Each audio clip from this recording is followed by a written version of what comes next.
All right, back with another video. So I'm sure you guys have heard by now, but a few hours ago, Pierre Poilievre said that he's going to end the temporary workers program. Sorry, the temporary foreign workers program, which again, a lot of people are calling for. He's going to try to pass legislation. Will it pass? Probably not.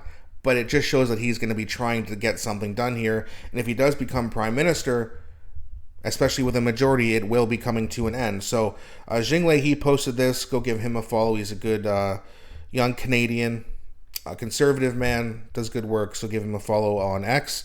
He says, breaking, Pierre Poilievre has gone fully based mode and fully doubles down on his stance of ending the temporary foreign workers program and putting Canadian workers first. Ladies and gentlemen, Pierre is back. So this is a statement from Pierre. I also have another video to show, and then another video after that, there's a woman who's kind of explaining how it hurts and how it's bad for Canadians. And before we get into that, please don't forget to like and subscribe. It really does help grow the channel. I appreciate you guys doing that for me so much. So Pierre says, pandemic aside, Canada now has the highest share of long-term unemployment in nearly 30 years. Markcarney just gave the middle finger to Canadians desperate for work. He said he won't scrap the TFW program because multinational corporations told him they want to keep it. While Carney bends to global elitist, I'll fight for you and your kids here at home. Canadian jobs are for Canadian workers. It's that simple. And by the way, for a lot of people who are saying that this is like racist, it's not about, he didn't say for white people or for people with Irish and Scottish and English backgrounds. He said Canadians. If you're born in Canada, you're Canadian. Doesn't matter what your skin color is. I think it's pretty obvious and safe to say. So it doesn't mean we're just going to see a bunch of white people in Canada. No, Canada's a very diverse country. There are people from India whose parents or great-grandparents or grandparents came here and had kids here. Those kids are Canadian. Whether you're from China or whatever other country, if you're born here and your parents came here, your great-grandparents came here the right way, you are a legal Canadian. And if you're born here, you're Canadian. It's the illegal mass immigration that people have a problem with, just so the Liberals know. So I'm going to play this video. It's just a pretty quick one. It's not even a minute long. And then we'll talk about that as well. Just want to make sure you guys can see this. Perfect. Okay, let's play this and we'll have a talk about it after. The time has come for decisive action to stop the Liberals from using our immigration system to pad the pockets of corporate elites and other insiders at the expense of Canadian jobs. Again, the principle is very simple. The principle is very simple. Canadian jobs for Canadian workers. Canada first, Canada always. That's why Conservatives are calling on the Carney government to permanently scrap the temporary foreign worker program and to stop issuing visas for any new temporary foreign workers coming into the country. Under this proposal, existing permits would be wound down until the program is entirely eliminated. Canadian jobs will go to Canadian workers first. It's time that Mr. Carney took the job seriously of repairing the damage that his party has done. Absolutely. And again, it's not a race issue. It's a math issue. There's just not enough jobs. Again, I've applied to over 100 of them in the last month and a half to no avail. I've gotten a few interviews and I'm waiting to hear back. We'll see. But, I mean, my God, it's crazy. The job market is so bad. And when you're the prime minister and you know this, which obviously Mark Carney knows this, it should be first priority to do what's best for the people in the country you are supposed to be leading. You're the prime minister of Canada. You help Canadians. This is not hard. But Pierre, again, nails it. He's absolutely right. And then I have this video here from this lady. It was posted from the East Coast Hunter. I'm not sure what this lady's name is. Not sure how to say it, but her TikTok name is right there if you want to zoom in and go have a look at her on TikTok. And it says the temporary foreign workers program is hurting Canadians everywhere. And this lady is going to explain why and how. So let's have a look at this and then we'll talk about that after, as usual, as well. Just going to zoom out here so we can fit the whole thing in. Young Canadians are up against the wall right now trying to find work, but what they're up against is actually the temporary foreign workers program. That's their competitor. And I And I can fully understand why the youth and why Canadians are very frustrated. Canada is rapidly changing. We don't talk about this enough.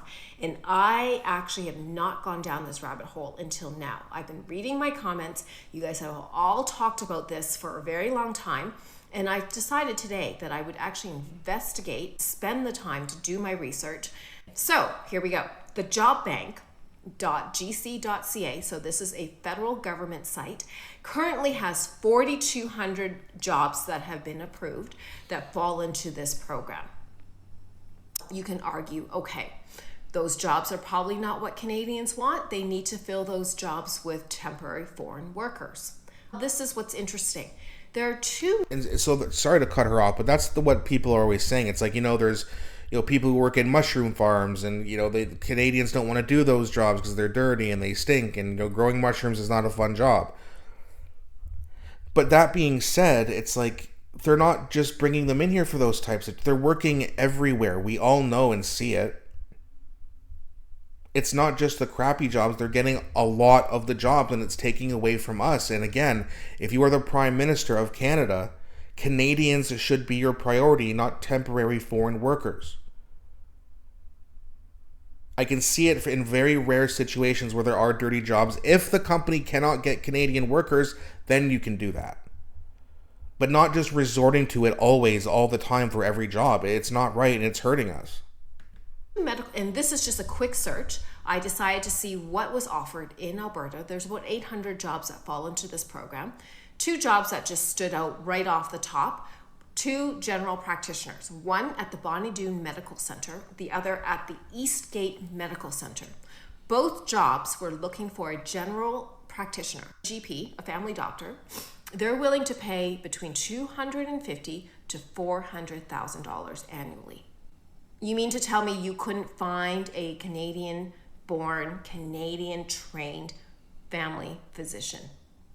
I'm pretty sure our medical schools are pretty top-notch. A lot of international students come here to go to our school, so... And again, that's the thing. It's like, that is a job that a Canadian-trained physician would want. That's a lot of money. That's a great career. You're telling us that out of all the university students, or all the people who are kind of getting started, or maybe want to move out to Alberta, who have the licensing and the education to be a physician, hire them first. If we ever have a point where we have so many jobs and we need so many people because the economy is just booming faster than our population, okay, then you can bring some people in, but not mass immigration. I understand people take pride in Canada because it is a diverse country and it is cool. But when you let it get out of hand, and when you don't punish people who are coming here illegally and sometimes even committing crimes, it just gets way out of hand, and it hurts everyone here. That tells me that people want to come into our medical schools. So you're saying you couldn't find a Canadian doctor. Then right below that, there's a carpenter.